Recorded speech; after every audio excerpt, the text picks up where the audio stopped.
they come out there and they say these things about women. It's just like, oh, you basically just need to bag as many of them as you can. We don't love them. You know what I mean?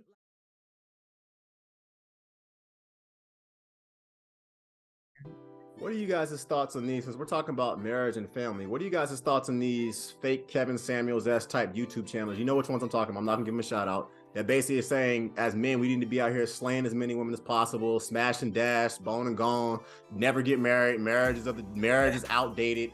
What's you guys' take on that kind of? I think that's not, well, whatever. I think it's BS, to be honest with you. What's you guys' take on people that kind of say that, on channels that say that kind of stuff? Lack of knowledge. Lack of knowledge and I want to say experience in a healthy relationship. I feel like, and I know it's probably a lot of people that I'm gonna get backlash, but oh well. I feel like there's a lot of people who operate out of hurt, period. Like they say these things, like, we're not gonna mention their channel again, but they come out there and they say these things about women. It's just like, oh, you basically just need to bag as many of them as you can. We don't love them. You know what I mean? Like they glamorize that because they're operating out of hurt oftentimes.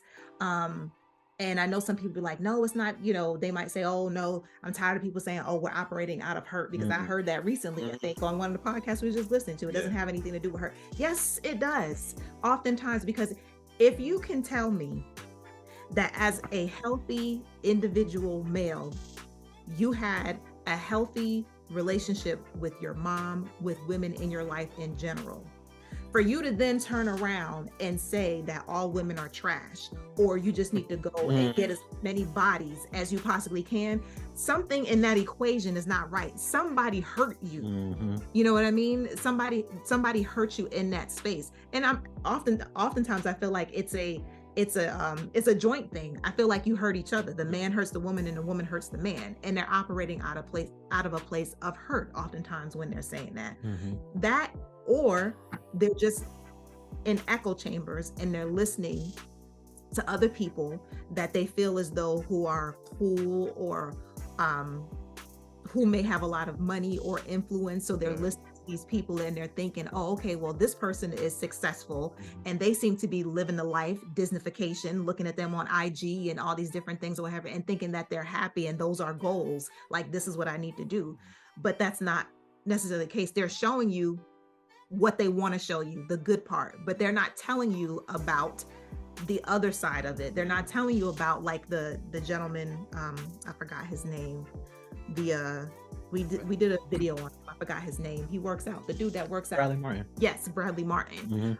He's a successful dude, built his career, this, that, and the third. I don't think that he was necessarily one of those people who were saying, like, oh, get as many women as you want, per se. I don't think that was him. No. Body count up, yeah. Yeah, I don't think he was necessarily saying that. But for these guys that do say getting your body count, that doesn't matter, or get as many as you can, and getting your bag, that's the most important thing. They don't tell you about the opposite end of that. Like, once you get to a certain age, or once you've achieved all that, you have all of this, and then what? You're there sitting by yourself. You're alone. You're alone in the castle by yourself. Yeah, like you've had all these women and stuff like that, but like, who are you sharing it with at the end of the day?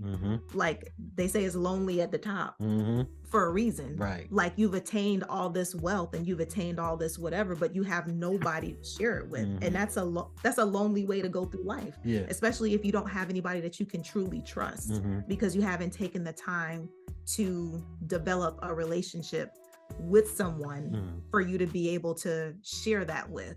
Or you've waited until you've gotten your bag, and now because you have your bag, you're afraid that women only want you because of it. You know what I mean? So it's just like, yeah, I mean, even Kevin Samuels, these are the things that, as much as the red pill community loves Kevin Samuels, and he sort of became a martyr because of how abruptly everything happened, they never talk about the full scope of a lot of the things he said. A lot of people don't want to put out there Kevin Samuels was pro-relationship, Yes, pro-marriage, pro-family.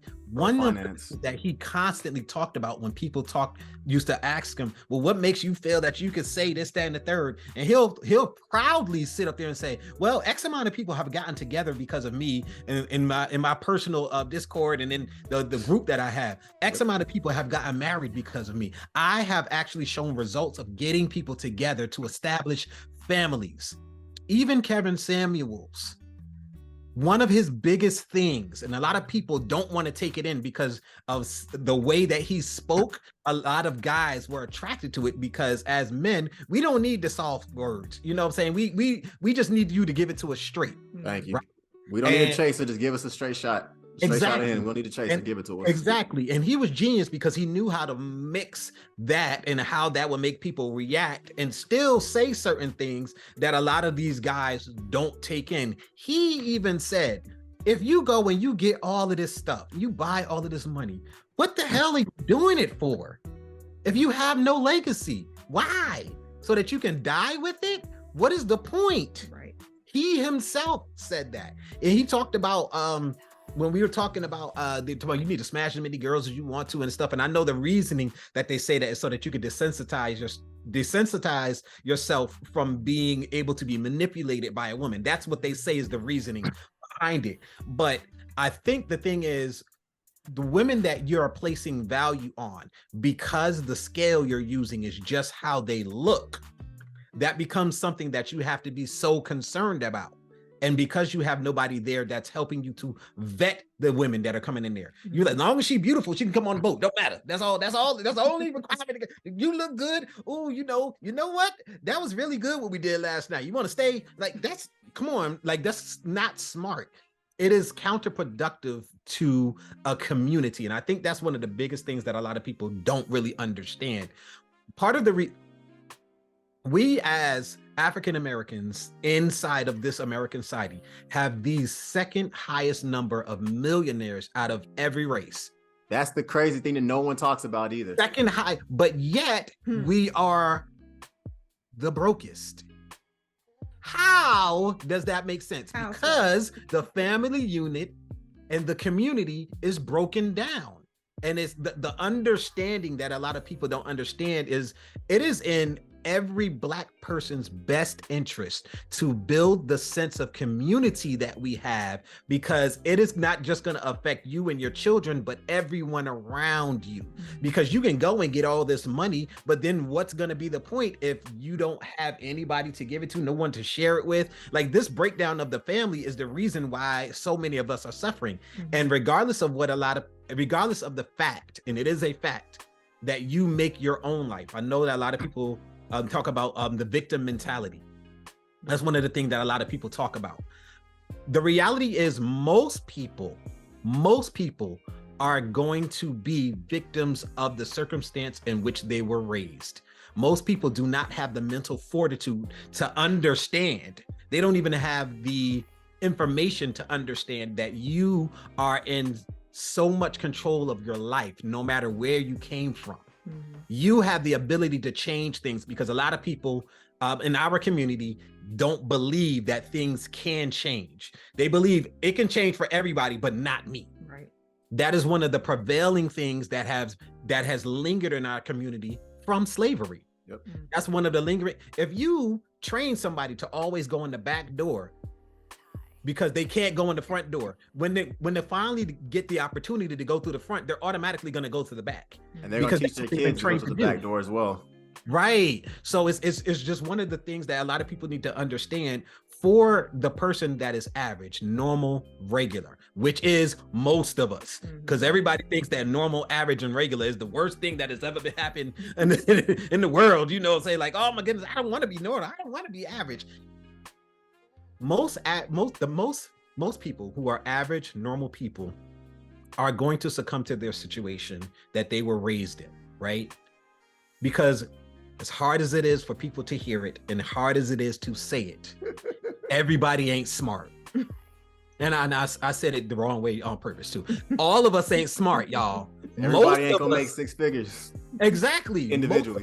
I mean, when you look at the amount of, And a lot of us, the only way anybody will ever see six figures is coming together with somebody so that they can have that six figures. That's the only way. Exactly.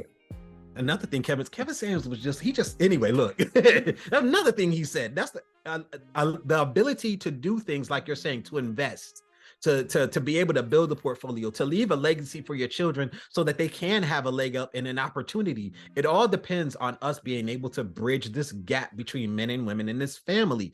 And you desensitizing yourself by going around and spreading yourself around. A lot of guys don't want to say it, but the research backs it up. Women are not the only ones that have a sense of connection when it comes to being physically intimate with each other. It's just that our connection is less. But it's not that it just doesn't exist.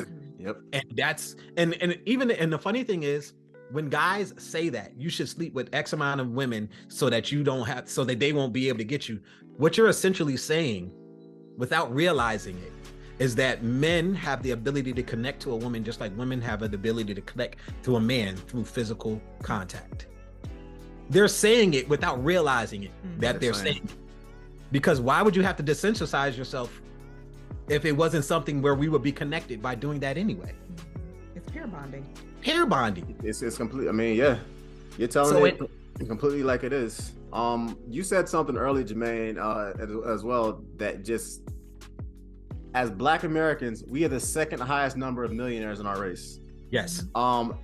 I always tell people that, and they look at me like I'm a plumb fool when I say, I'm like, no, this idea that Black people are poor is ridiculous. The second highest number of men in America that basically are millionaires are Black American men. Yes. You will never hear that statistic pretty much on the CNNs or the fight. They don't want us to know that kind of stuff. We have a spending power collectively as a group of people of over $1.1 trillion the last time I looked it up. So what I always tell people about marriage is this: imagine you are working a quote unquote regular job. Let's say you make $60,000 a year, right? Let's say you meet a bad chick or whatever. She's making $40,000 a year or whatever, and her mind is a growth mindset. If you guys come together and get married, that's a $100,000 a year household. Now, if you now both of you guys are hoofing it, both of you guys are working, you basically can live off your $60,000, then invest her $40,000 into an IRA, into a REIT, into an index fund, and you guys can essentially start stacking and building that generational wealth. So all the men that are listening, when I met my wife or whatever, me and her have financial date nights. I'll say, okay, babe, this is the amount of money that I have. This is what we're gonna do with it. What do you think? What are the options of doing this? And she had no idea what I was talking about. So I started teaching her essentially financial literacy, and I started teaching to her family members and her aunts and her uncles. They were like, who is this guy? So that's essentially how I kind of knew, okay, this is a good woman. She basically is about that life, because I'm talking to her about intelligent and financial stuff. And my wife was like 19 at the time. So she kind of got it much more than the much older women or whatever who I also knew. And that's something that our race does not talk enough about. Marriage is a financial cheat code. Yeah, I get it. If you marry the wrong woman, it can be literally the worst experience of your life financially. That part. Fellas, if you marry the right woman or whatever, it's going to be the best financial decision you've ever made. And the second thing I want to say is this: I got married a little bit later in life. I got married in my mid-30s or whatever. So I was a single guy living in Miami. I had a penthouse place. I was making, quote unquote, if you watch Kevin Samuels, I was in that financial bracket where I was, quote unquote, a high value man purely off of income. Right. And I looked at men who were, and I was not in the church at the time, basically, more or less. So I looked at men who were happily married, who did have beautiful wives, whose wives were not cheating on them, who basically had the beautiful families. And I was just like, this is really weird, God. All this stuff that I'm seeing that basically, quote unquote, that I quote unquote have, I want to have that. I want to have that family life. I want to have that good woman in my life or whatever. And I think a lot of my boys who also were in the same, so these are guys that own their own law firms, own their own engineering firms or whatever, they were in the same boat. It was like, yeah, it's kind of fun, quote unquote, doing what we're doing, but I do want to eventually someday get married like my brother in Boca Raton. I do want to get married like my brother in Ohio. I do want to get married like my sister out in Cali. So to all the people that are running around trying to, quote unquote, smash as many women as possible, it gets old. I mean, you want to have somebody in your life that has your back. And I think that's something that a lot of the Manosphere needs to do a better job of explaining. Because like you said, Kevin Samuels did a good job of saying, no, marriage is what's important. Your legacy is what's important. What are you doing this for? And I think that's something that we don't talk nearly enough about sometimes as men. Yeah, I agree. 100%. Definitely. Yeah. One other thing that I just wanted to mention really quickly, as far as this is going back to what we were talking about when you were talking about blue pill and red pill and everything like that, is the notion that men should be more they should get more in touch with their feminine side. Oh, she going there. Okay. Yeah. All right. Complete switch. All right, here we go. Yeah, changing just a little bit. But he and I were having this conversation not too long ago. It's going to be hard for you to be able to sit there and tell men, real men, that they should get in touch with their feminine side. Yeah, that's not the verbiage you should use. That's not the word you should use. We're gonna be like, bro, get your pansy simpish. We don't like that over here. Go to the other team, dog. We don't play like that. Yeah. Yes. Oh man. I was gonna say, I know that you had something to say about that. Okay. Specifically. Yeah. All right. So we were talking. It was literally last night we were talking about that, wasn't it? Was it last night? It was last night or the night before. I don't know. So. We had these conversations all the now thanks to the channel. Yes, thanks to you guys. You have completely changed every conversation my wife and I have. I appreciate it. No, but it's good because one thing she was saying that we wanted to come out and help people with the things that we've learned in our marriage, but we're also learning a lot because we had to learn the dating market because we've been out of it for 20 years, so we're learning a lot too. And one thing I was thinking as I was watching somebody, it was Stefan from the video. And he was like, yeah, guys need to get in touch with their feminine side. I said, you gotta stop saying that. And I was like, emotions are not masculine or feminine. They're just emotions. Yeah. And I think the thing is because they're softer, guys go, those are feminine, and the harder emotions are masculine because men are just masculine and women are, they're soft. That's what it is. And I was like, you know what? We got to take that out of it. Stop saying get in touch with their feminine side, because then you start to bring in a lot of things talking about get in touch with your feminine side that don't necessarily need to be in there just because you need to understand your emotional state and learn how to control it. Just because I want to control my emotional state don't mean I need to consider trying on a skirt. It's not. But that's part of the reason why a lot of people use that verbiage. And that's why a lot of people don't understand. Part of the reason they're using it is because they're trying to bring in other things about femininity that they feel like men need to be experimenting in. We don't. We don't. Man, it is okay to be a man. And the funny thing is, no matter how much a lot of women may protest it, women love masculine men. Period. Talk about it. I don't care what color you are. I don't care what race you are. I don't care immigrant, Christian, Muslim. It does not matter. A woman wants to know if she's walking on the street or on the subway. If a guy walks to her and smacks her butt or punches her, as a man, you gonna step to that dude real quick and lay him out. Women want to know if there's a knock at night or whatever. They want to know that as a man, you gonna get up, grab your 9 or do whatever, and go check and see what that sound is. Women want to know if she loses a job. Baby, I got this. Don't worry. You'll find another job. Cool. You don't have to work. You can work for me. I got it. Financially, we're good to go. Women want to know that stuff.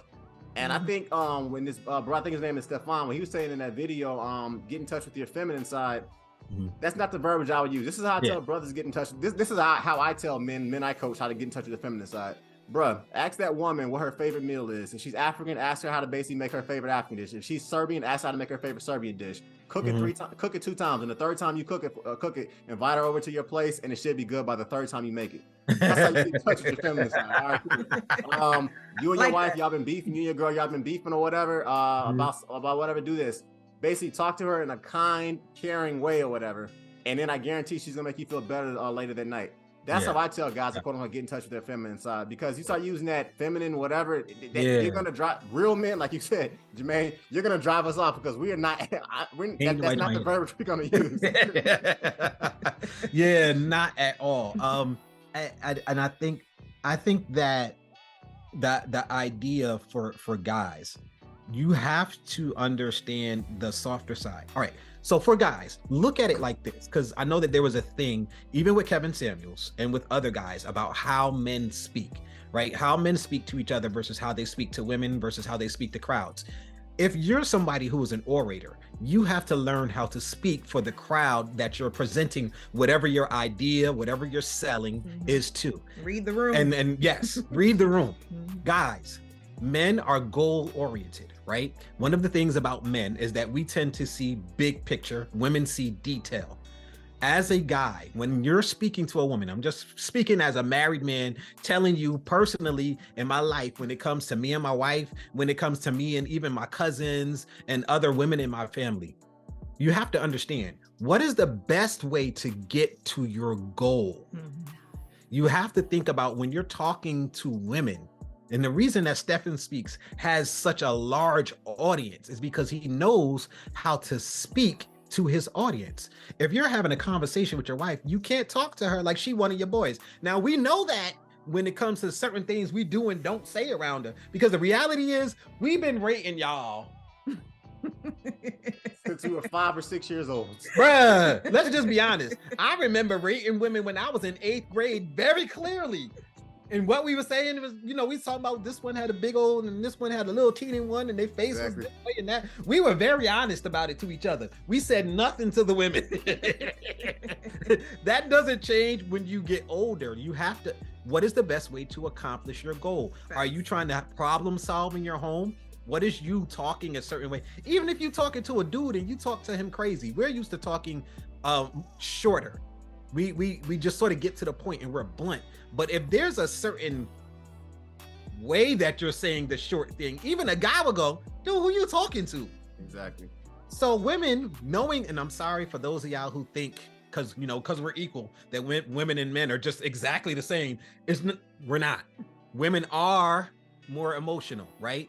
And I think he said, Stephen said something else in the thing where he was like, the thing is, because you see men blow up sometimes, they think that men are more emotional. And he was said, the thing is, men, he said men tend to hold things in and control. That's one of the things they do. So when they get to the point, especially in dealing with something over and over and over and over again, there may tend to be an explosion at that moment. But when they make decisions, they tend to be logic based as opposed to emotionally based. Right. Men and women are not the same. So if you're having a conversation with them, take into consideration what you know scientifically.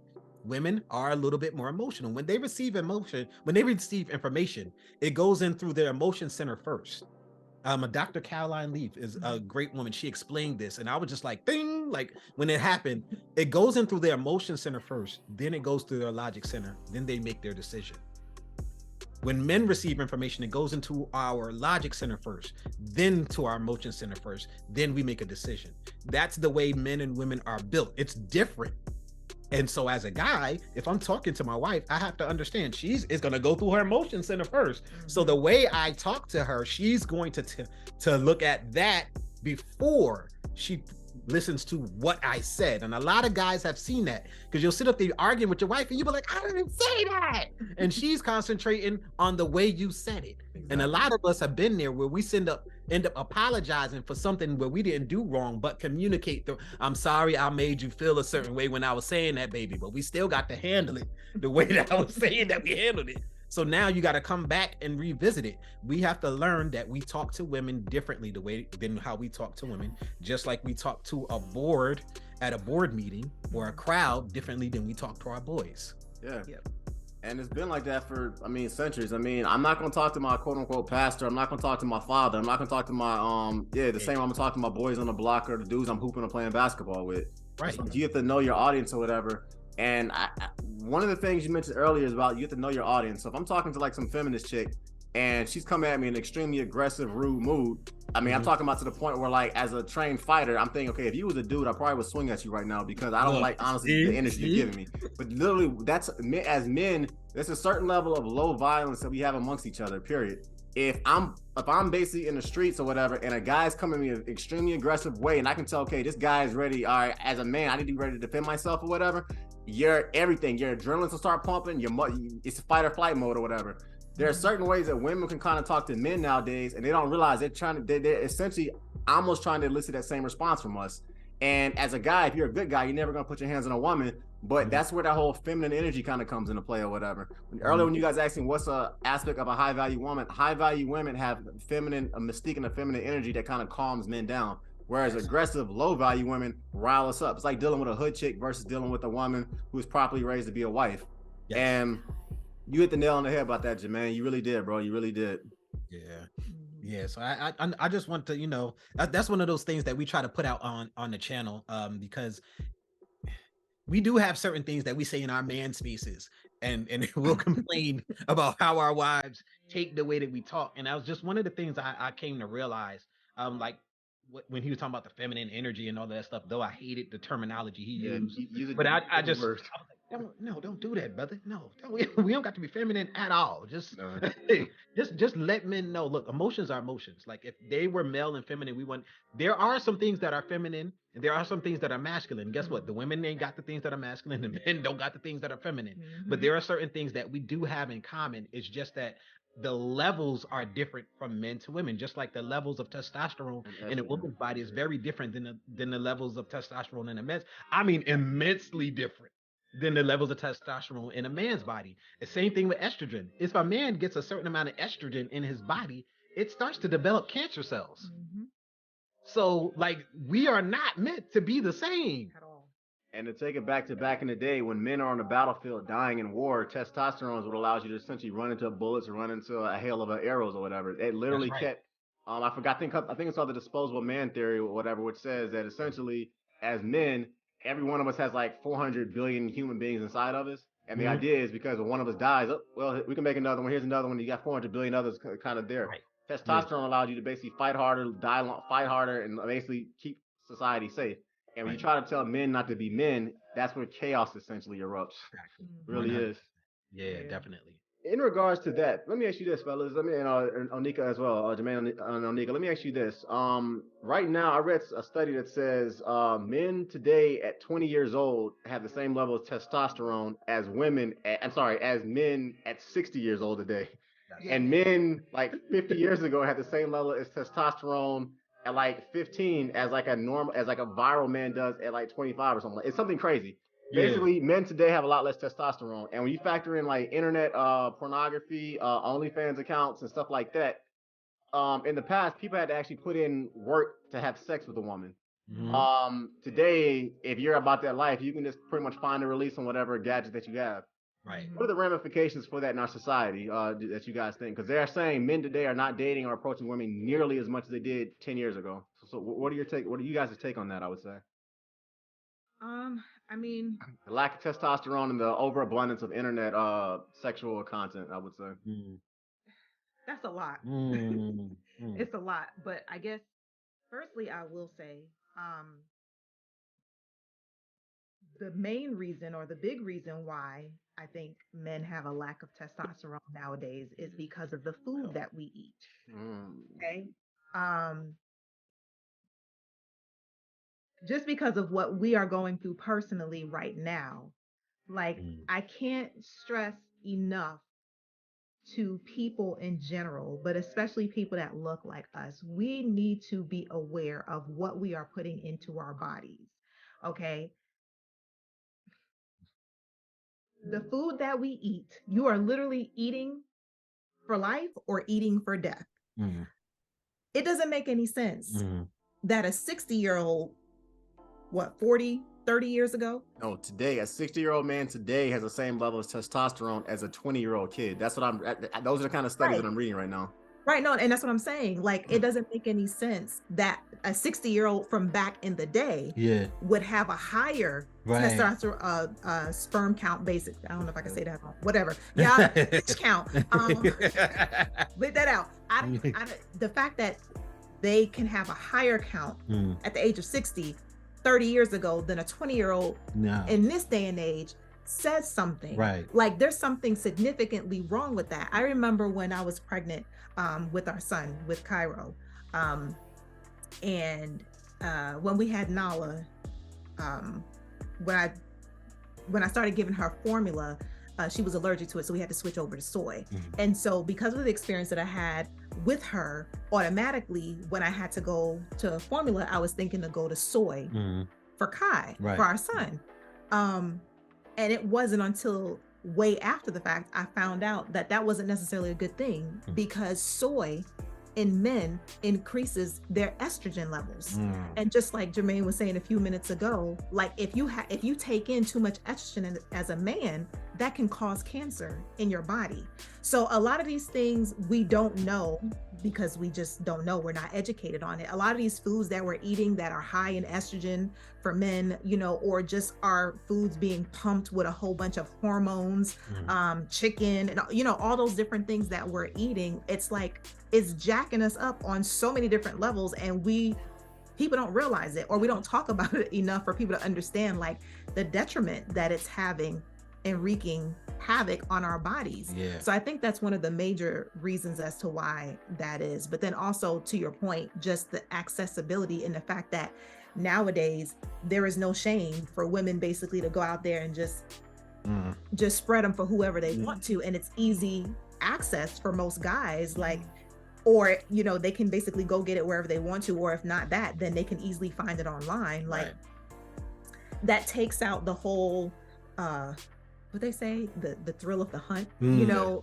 like men basically trying to pursue women, because back in the day you didn't have easy access like that. So you had to get her number, you had to write it down on a sheet of paper. Yeah. In a different country, you had to get a calling card. Yep. There was some effort. Yeah, you had to put in some effort, but nowadays there is no effort that has to be made. So that, I think that is also helping into widening that gap, where people don't really care to get married or be like, you know, to be together like that, because they feel as though men more so in that sense, they can fulfill their needs somewhere else, or they can just get it whenever they need it from whomever, you know, and not necessarily worrying about having a connection or a relationship basically with anyone.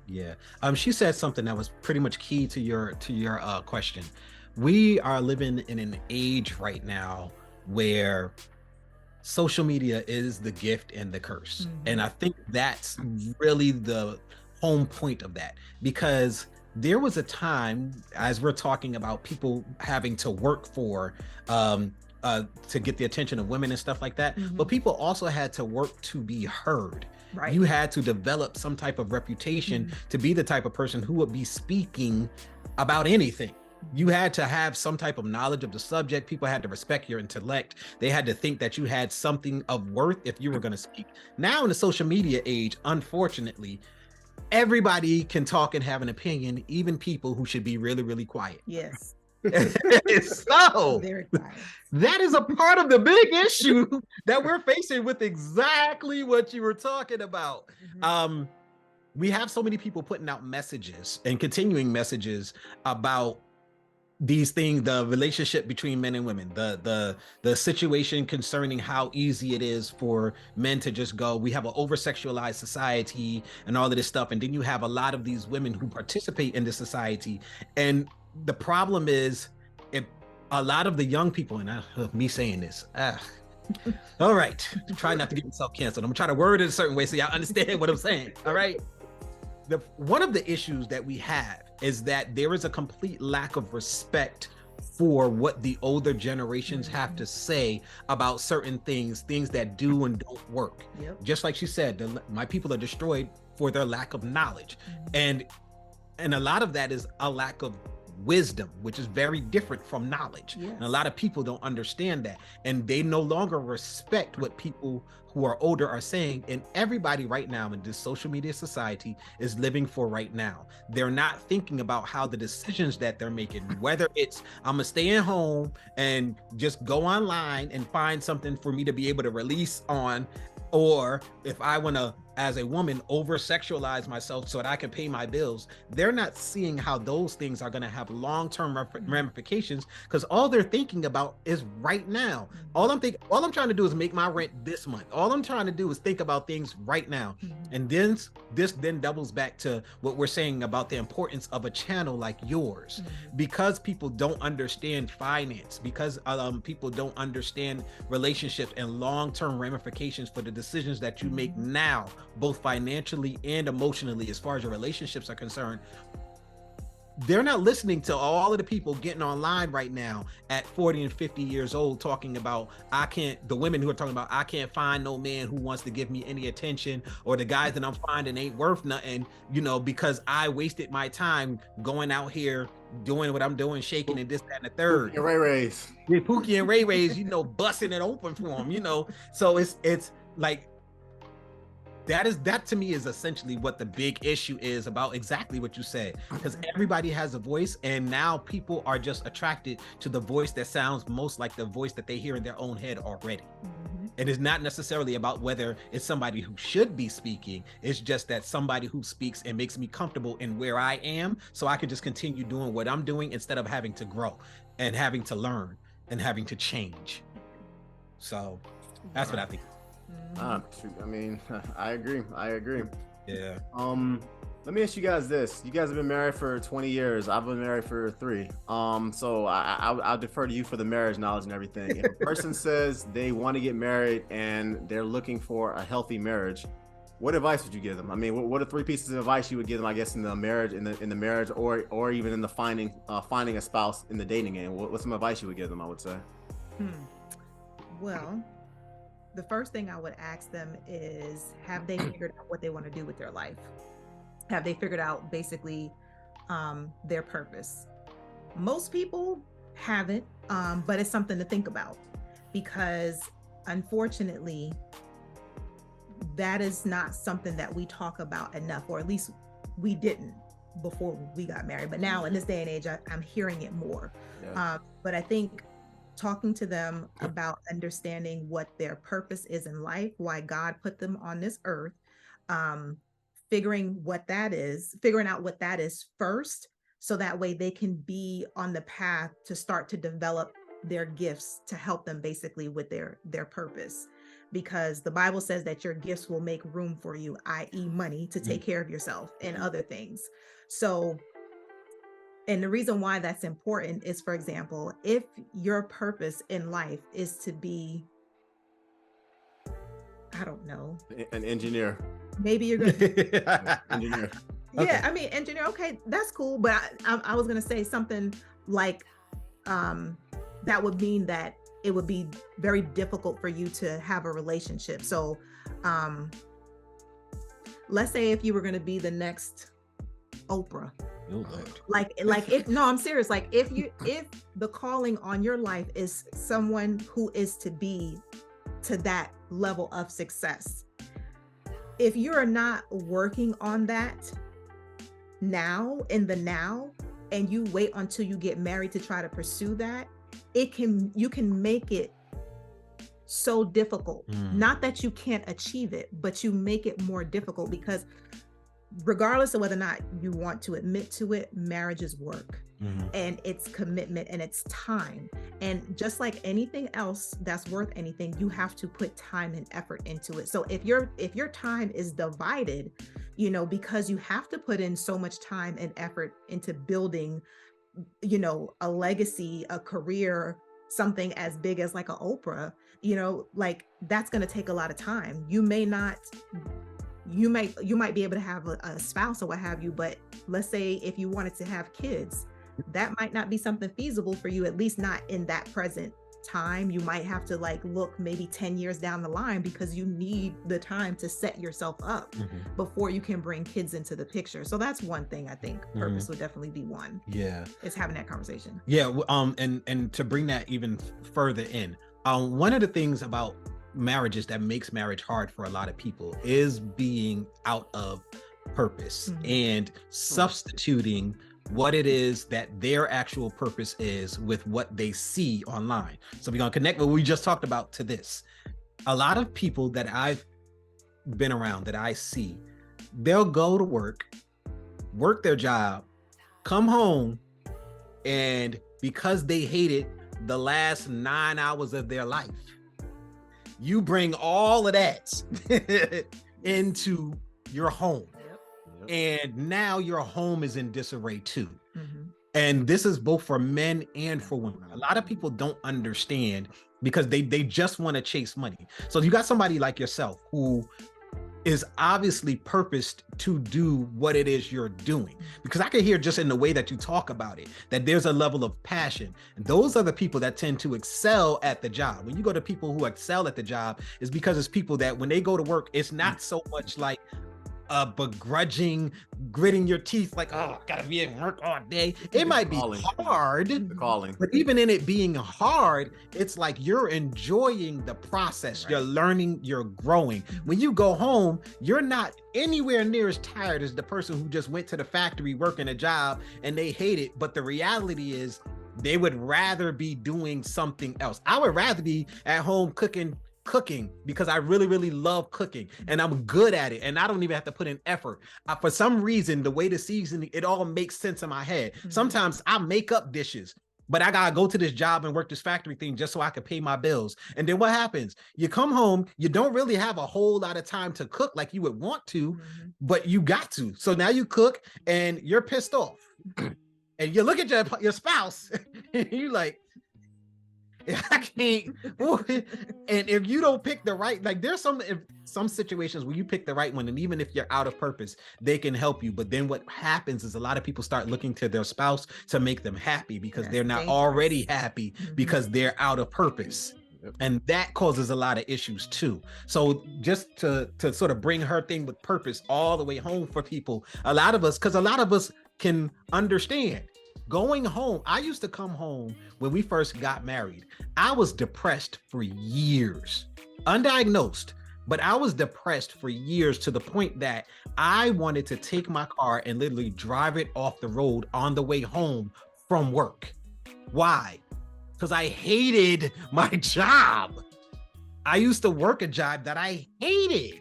I used to go there, put on my headphones and literally just try to zone out the entire time that I was there, to the point that there were people there who were trying to build some type of relationship with me that just to be cool, make the time pass a little faster. If you got somebody, I wouldn't even be they would be like, yo, Jay, what up, Jay? And I'm here. I'm trying to zone out. I'm trying my best to not be here. And even talking to you, and I understand you're doing that to make it less stressful. But even talking to you means I have to exist in this moment at this job that I hate. And I would come home just with this attitude, and she's sitting up there like, oh, baby, oh my gosh, what did they do to you? They didn't do nothing. I hate the job. And I was not doing anything because I didn't understand purpose. I wasn't doing anything on the side. Because even if this is a temporary situation, we just got to make money, but I at least am doing something on the side, building the thing that my purpose is. Right. So I think for me, that is huge. Building your purpose, that is a part of knowing who you are. Because if you're in purpose, that is going to dictate everything from the time that you spend, where you go, who you hang out with. You being in purpose is going to build your entire life. That is going to dictate everything that's happening, everything that you give time to, and what priority these things you give to. What level of priority you give all of these things. So that's going to be the center of everything. And I think a lot of people don't talk about it because when you say purpose, it just sounds like motivational mumbo jumbo. And a lot of people don't understand that it's actually very significant in people learning to be content in their lives before they even get married. Because if you go into a marriage depending on a spouse to make you happy, that's where a lot of these divorces are coming from. And a lot of people don't realize it. Because let me tell you something, when you have these kids, oh yes, everything changes. Oh, the time commit, Baby, he's asleep right now. Okay, cool, let's disappear. Man, listen. It's just it changes. A whole nother level. It's been so long since my wife and I have had the opportunity to just, and the funny thing is we'll be so wrapped up in the schedule of day-to-day life that if our God bless my parents, God bless her mama, they going and we gonna take the kids for the weekend, y'all go spend some time with yourself, we don't even take full advantage of it because we're so caught up in the the kids are gone, so that's great, we get to sit back and relax. But don't we gotta have extra for them on Monday when they go back to school? We gotta make sure we have that done. So even when we have time, because we're just so used to being in that thing, kids make everything so much more difficult. And I think because of the nature of children, a lot of people don't want to say anything about them that can be perceived as bad or negative or something that you gotta have to work at. They wanted, children are a joy, they're just beautiful, they just bless the world with their smiles and their love. And I'm gonna be away in their blockers. Yeah, my children make my house so bright and so happy because they give you this, they have this natural want to just be happy, right? Yes. So there is that aspect to it. But then there's the other side that a lot of people don't want to talk about. That is very, very real. That is very, very hard. So you have to have certain things in place before you jump out there. Another simple thing, look in places where people have to show their character for you to get the best sea of people to choose from. So they say church, it's all broken and it's all messed up, right? I get it. I left the church too. I ain't gonna lie. I left the church. I was in there. I was a church man. I got the preacher voice and everything. I can sit up there and I can talk to you in the way where we all understand how. Yes, I was there. I was in church, right? And I left the church. And one of the things I realized when I was there, no, that's not the way it started. You can find whatever you want to in church, just like everywhere else. It's, you have to look for the people. If you're going to say, okay, I'm going to go to church and I'm going to keep my eyes open to see if somebody tickles my fancy, so to speak. Who are the people who are involved? Right. Who are the people who are acting like being there actually means something? Not the pew watchers, not the seat warmers, not the people that sneak in, not the people that are dressed a certain way. There are certain things that you can do to weed out the people that's just there, and that's probably there for the things that aren't going to be useful to build a marriage. And then there are people that are there that are going to have the characteristics that will lead to longevity, trust. You know what I'm saying? Those type of things. There are things that you can do to look for them just like anything else, or maybe volunteer for a charity. Who's the amount of character it takes for you to be to somebody who volunteers for a charity, to just go and volunteer to help people who are in need. You know what I'm saying? Getting people vetted. Yes. Oh my gosh. I'm saying, I think that'll be our last point because I see time is going. But yeah, definitely vetting cannot be expressed enough. Like, you need to have a crew of people, even if it's just a crew of two, but you need to have someone that you trust their opinion, someone who's not going to just tell you what you want to hear, somebody that's going to keep it 100 with you, to be able to see things that you might miss. I would highly also recommend that it's someone who's older, that you do have someone who has wisdom, because they've been doing this thing called life a little bit longer than you have. So they have some perspective that you might not have. So definitely have someone older that you can, that you respect, preferably someone older that is in a happy relationship or marriage. Or that live their life. They have experiences. They're not a 60-year-old, I hate to say it, virgin. Yes. Right. Yes, exactly. But yes, definitely. Like a better word. Yeah. But you definitely have to have your vetting crew, because they'll be able to see things that you can't see. They'll see them branches in the back that you've just been ignoring, so you definitely need to have your vetting crew. So I definitely think it would be those three things. Which was purpose. What was the second one you just Lord said? Have mercy. Oh, looking in the right places, right? Like, volunteering and things of that nature. And then of course, vetting, having your vetting group. I think that'll be it. I agree. Yeah. Guys, this has been a true pleasure. I've enjoyed it. I say, because I run a financial channel, I would answer, the only I would add to that is this. From a financial standpoint, if I were to give some free financial advice, I do give one-on-one sessions. So anybody, if you want to book a session with me, you are more than welcome. I could definitely help you guys, J&O, with your finances if you want. Listen, don't worry. I'm coming for you, Chris. Cool. I was going to say, I was watching the episode that you did on how to employ your kids. I was like, oh, that's smart. So we got to talk. Start that 529, that custodial account. Yeah, we can definitely wrap after this podcast. But I'll say, from a financial perspective, people, 401k, sometimes I call it the 3 pillars or whatever. So your 401k, at this point now in 2023, you can invest $22,500 into your 401k. If you cannot invest $22,500 in 1 year, invest what you can into your 401k. The reason why, because it's a tax efficient account or whatever, and it lowers your taxable income. The Roth IRA, that's another one or whatever. By law, you can put $6,500 every year into your Roth IRA.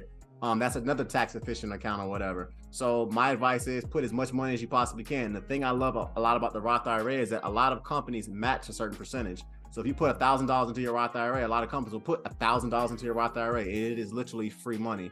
Another thing I tell people to do is invest in an HSA account. It has a triple benefits or whatever as far as its tax purposes. And if you're a single person, you can put $3,600 every year into your HSA, or you can put $1,700 into HSA if you're married like we are.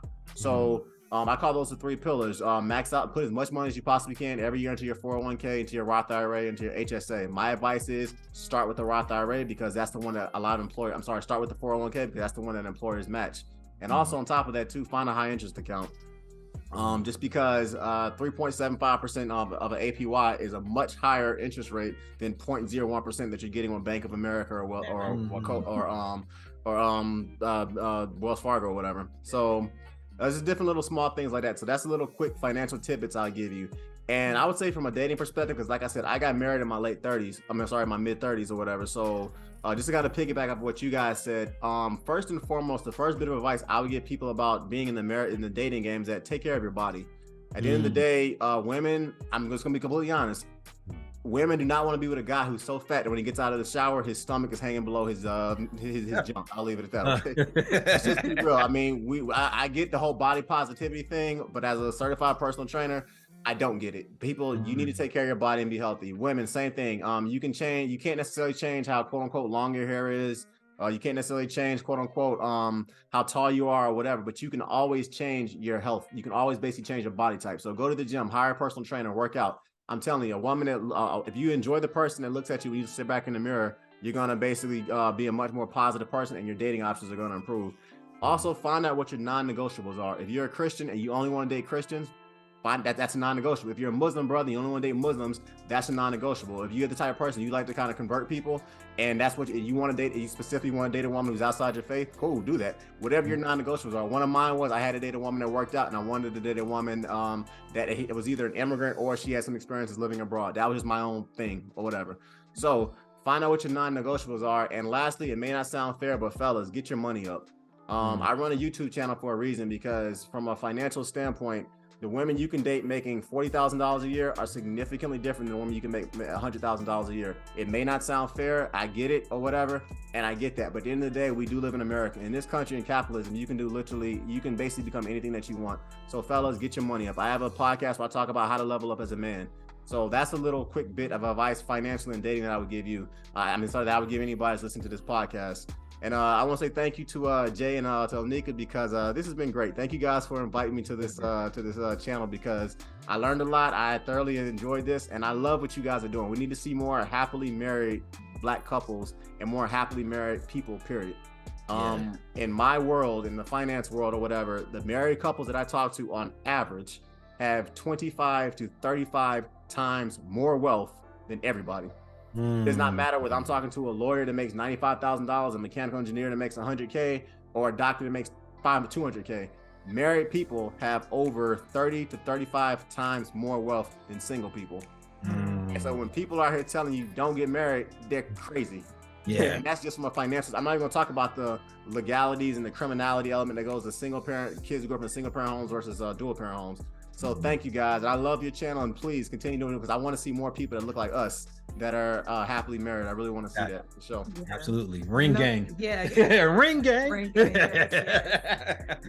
Thank you so much. Yes, we really absolutely. appreciate it. And I enjoy your content as well. Yeah. I have to dive deeper into it because, as you said, unfortunately, a lot of us are just not financially literate. Right. And that's definitely something that we're working on. Working on being better with our finances and being more financially literate. So thank you. Absolutely. Thank you for this opportunity. Absolutely.